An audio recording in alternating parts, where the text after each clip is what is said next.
What if we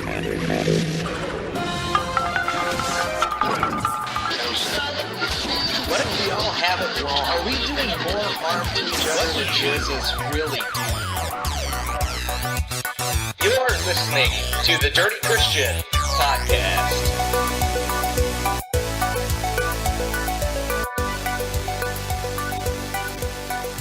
Hey, what's going on, everybody? Welcome to the Dirty Christian Podcast. I am Drew, and I am the Dirty Christian. So I don't even know what episode this is. Our formatting is going to be a little bit different. I think this is episode 76. So welcome to episode 76. I think our formatting from now on is going to be a little bit different. I started my new job, and I don't have the hours available to sit and do a live stream anymore like I used to, which is, you know, in one sense it's sad because I enjoy doing that. I enjoy the interaction, but in the other sense, it's good because I can narrow down my podcast to 30 minutes each.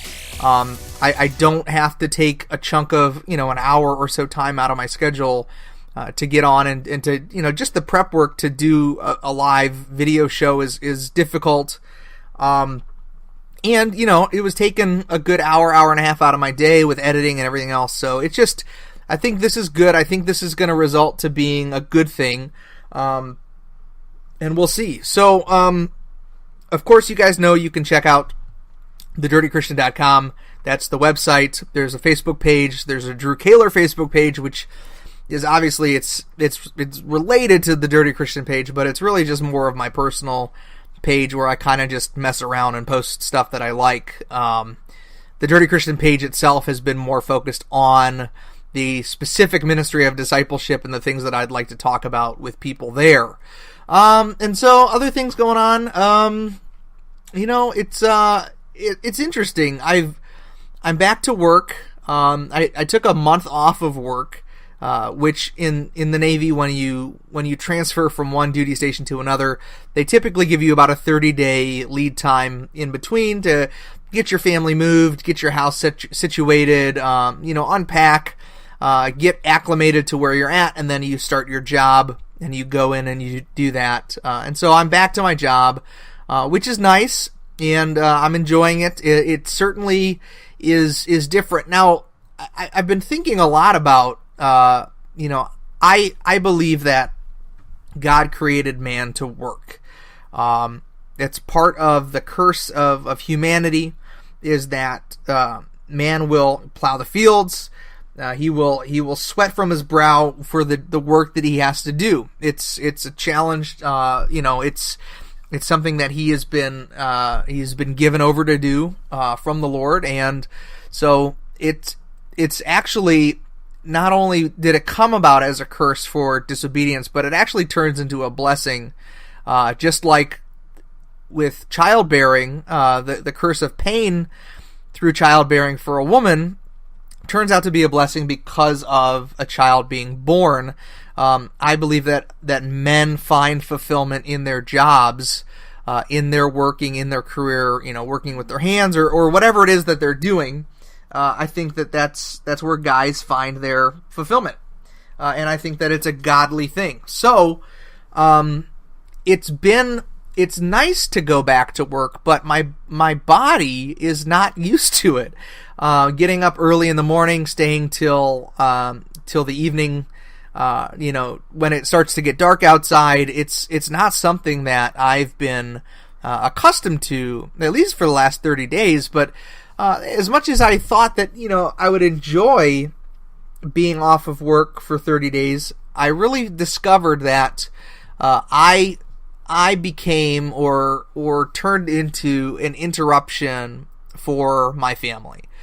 And it's not not in a bad way. It's bad if it would continue. It was temporary, but I discovered that being home all the time caused me to interject myself into things that my wife was trying to make to be routine for her and the kids. Now, as you guys know, my wife homeschools my two oldest sons, and my youngest son goes to public school. My daughter obviously is too young yet for school, so Rachel is very routine. She does things, she has to have a schedule. She's very organized. If anybody is a fan of the Friends TV show, Rachel is Monica. She's very organized, very particular, very anal retentive, very specific, very precise, and very routine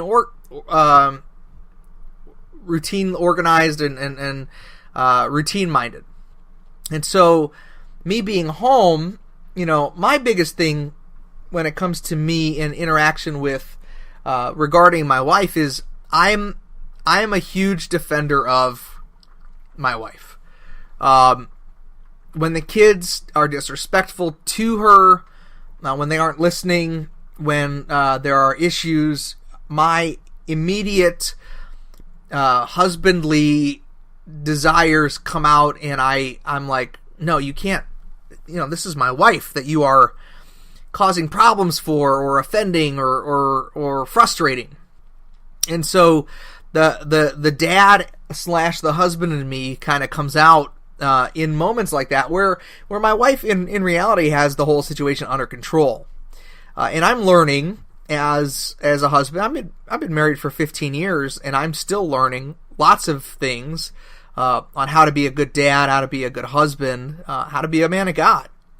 But I'm learning that I have to give her that room to make mistakes, or not even to make mistakes. I mean, they're not really mistakes. I have to give her that room to make decisions.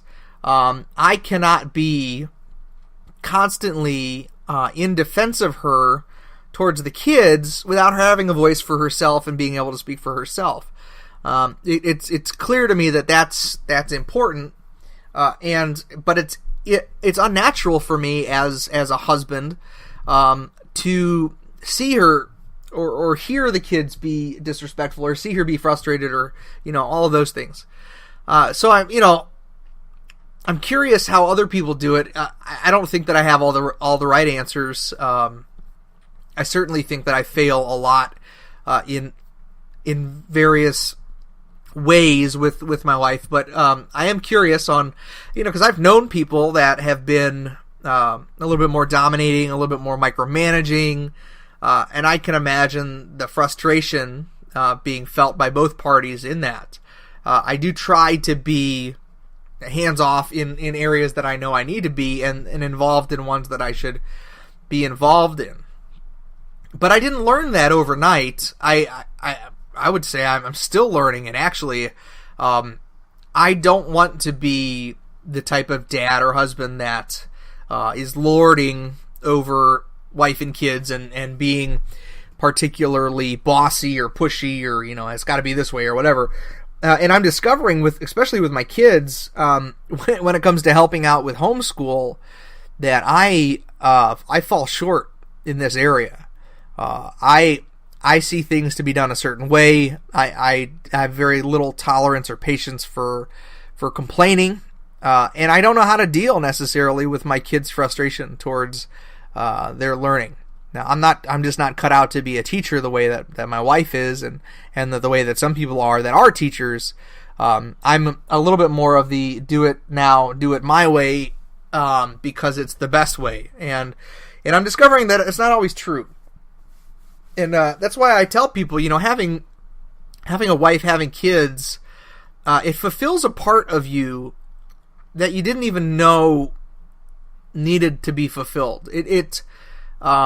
I can see why, when God created marriage, and the bond of marriage, the two becoming one flesh, the unity of a marriage covenant, I can see now how that truly glorifies God in the best way that it can.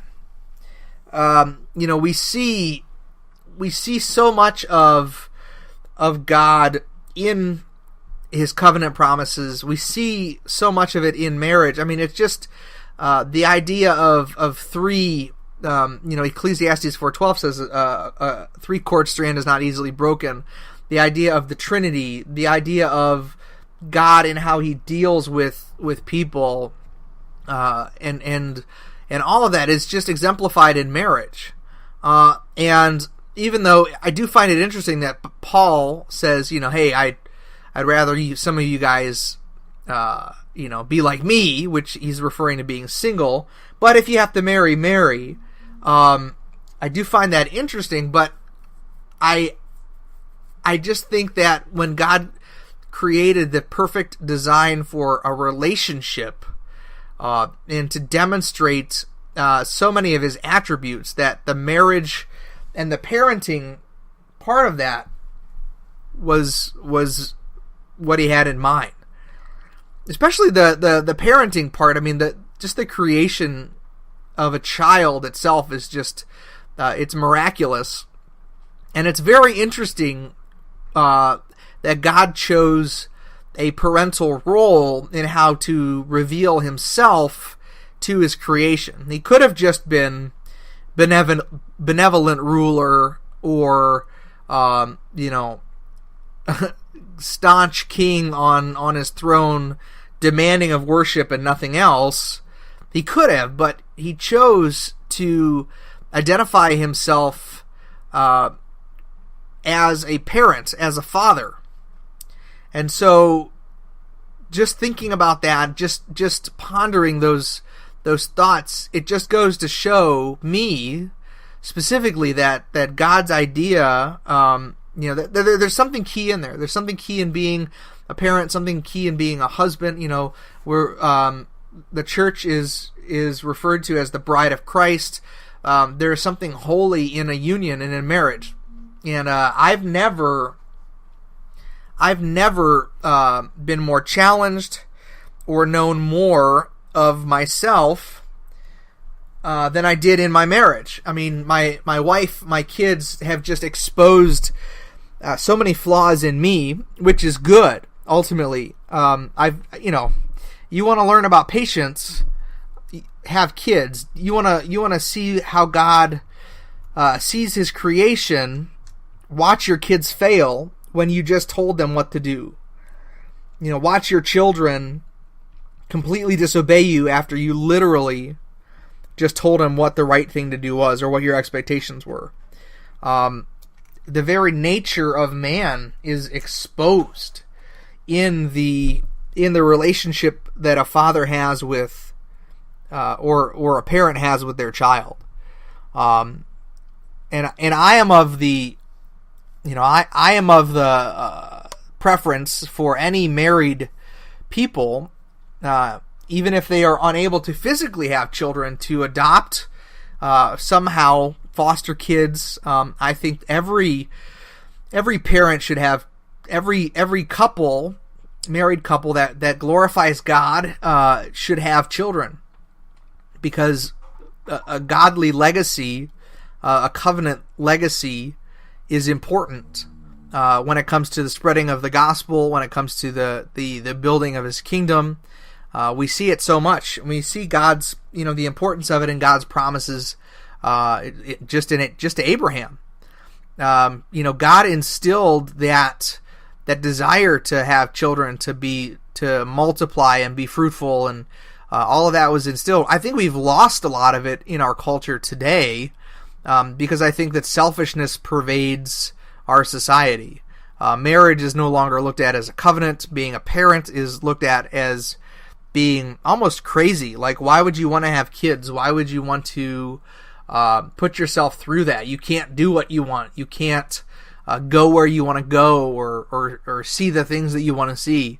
And so the selfishness in our society has really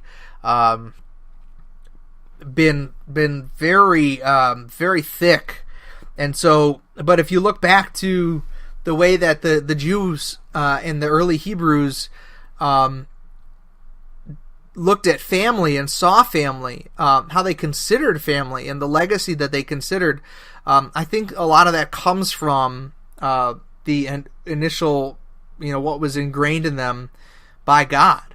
I think we're just losing that. I think as the times change and sin becomes more acceptable, in our culture today, in America specifically, sin is more acceptable.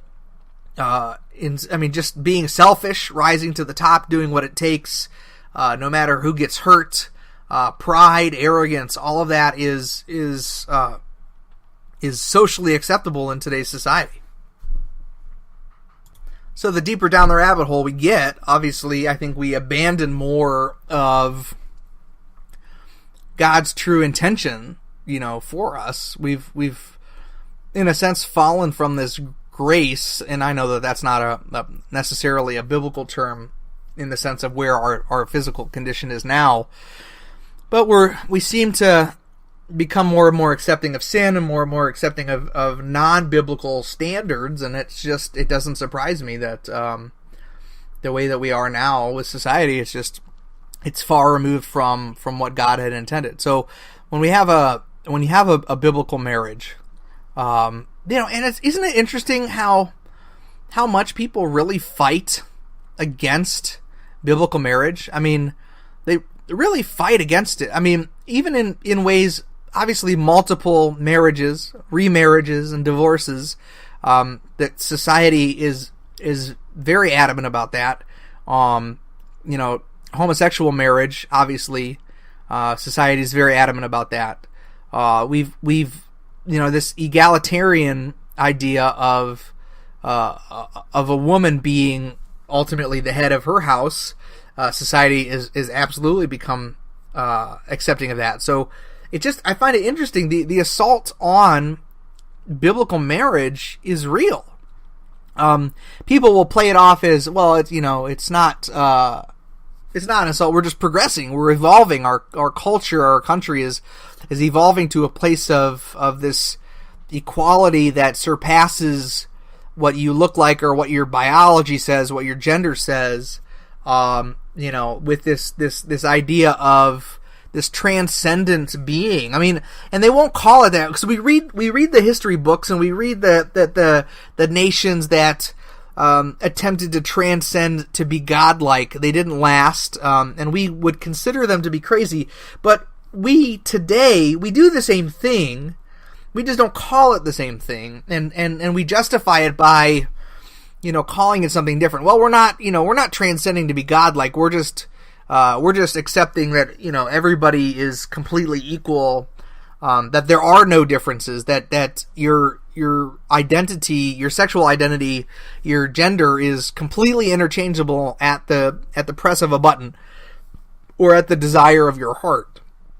You can be a man today, but tomorrow, if you feel like you're more of a woman, then that's, then it's offensive if I say otherwise. And so we won't call it transcending. We're not transcending to be godlike, but we are doing the same thing.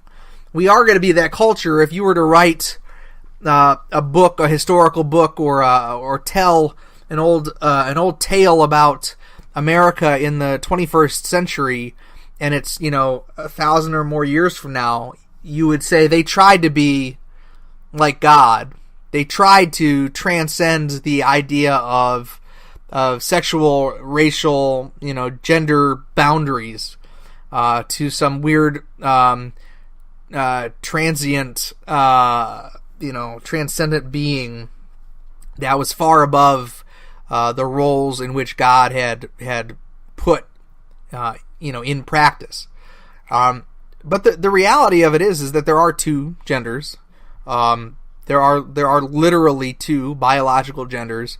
No matter how much you change the outside, you're still the same on the inside, and it just, arguing about it or having those debates isn't going to change the fact that it's scientifically accurate. And honestly, I look at our country, and I just don't see it really being as big of a deal as social media makes it out to be. I have yet to physically meet someone transgender.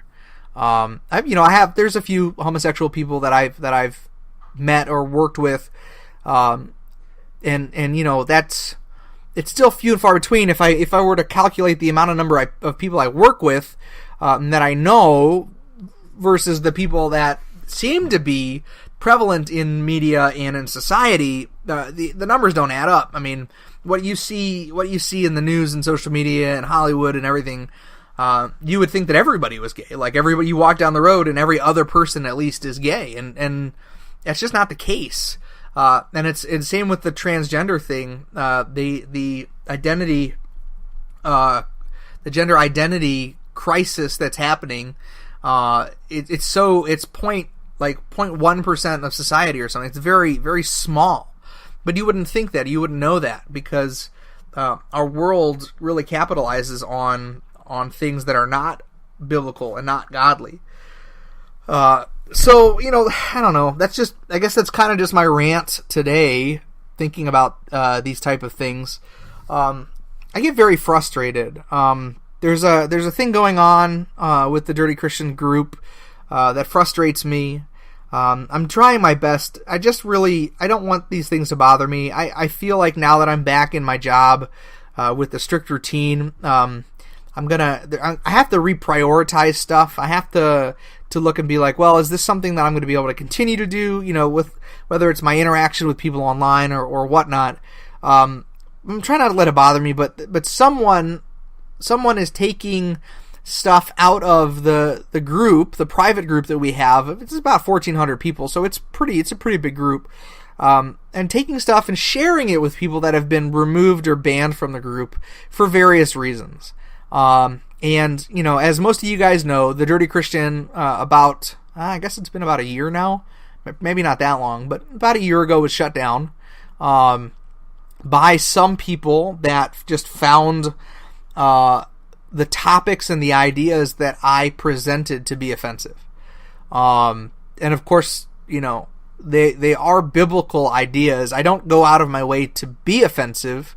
I try to be graceful with the truth. I'm not always graceful with the truth. Of course, I fail there. But someone was bragging after the whole thing had got shut down that they were the one that kind of single-handedly shut it down. So there's a small minority of people out there that just don't want to see any success in the Dirty Christian ministry at all.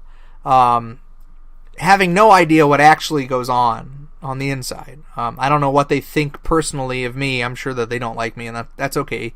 I know that I can't I want to please everybody. I know that I can't. But they have no idea the actual ministry that goes on. They have no idea the actual discipleship that happens.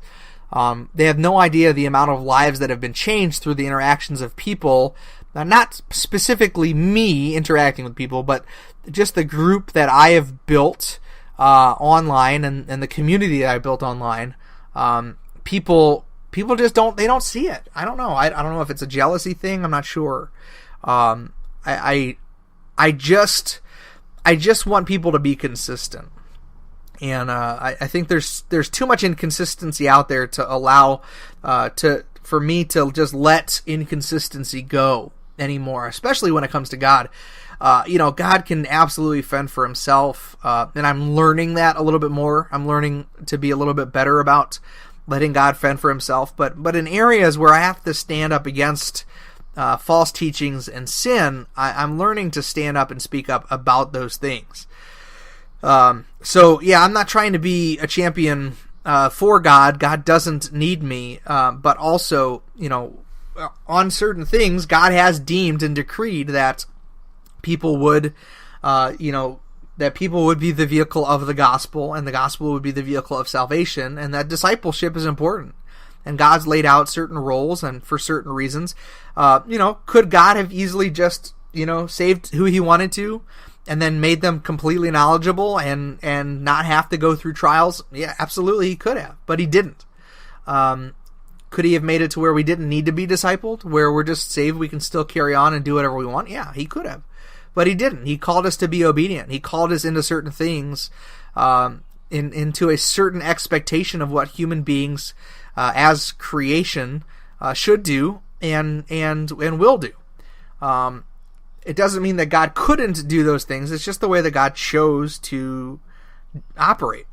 And we, I think the more that we embrace that, and the more that we're, the better that we are about knowing our role and understanding our role, and not forsaking the fact that God, God is fully able and capable to do things without us, but really just to to embrace where we are and to just find ways to point things back in the direction of God and not ourselves. And I'm reading this book again by J.I. Packer. I'm actually finishing it because I never finished it. It's called Evangelism, the Sovereignty of God. And it's really good because it talks about, it asks the question, if God is sovereign, why does he need humans? Why evangelize? What's the point? Human responsibility and what God decrees go hand in hand. God uses us because he created us to be used in that way when it comes to evangelism. Could God save anybody that he wanted to without us doing anything? It's kind of hard to say. I mean, yes, he could have, but he didn't decree it when he created us in creation that way.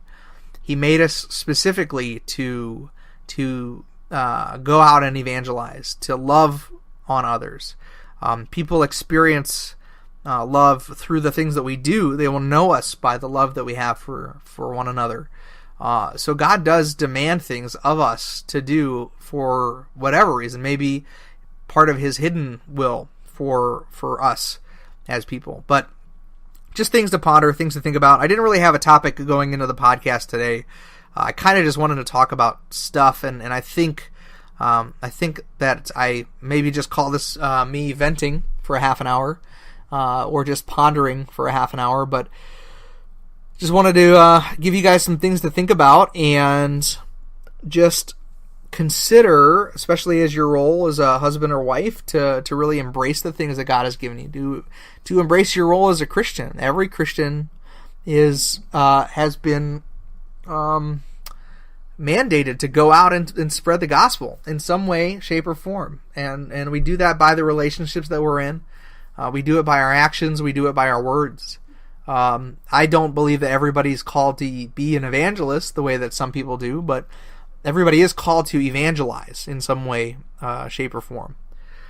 So I guess with that, I'll go ahead and end the show. A little bit under 30 minutes today, but I think it's all good. You guys can follow me on Twitter at TheDirtyXIAN. Same with on Facebook, facebook.com/TheDirtyXIAN. And also I'm on YouTube.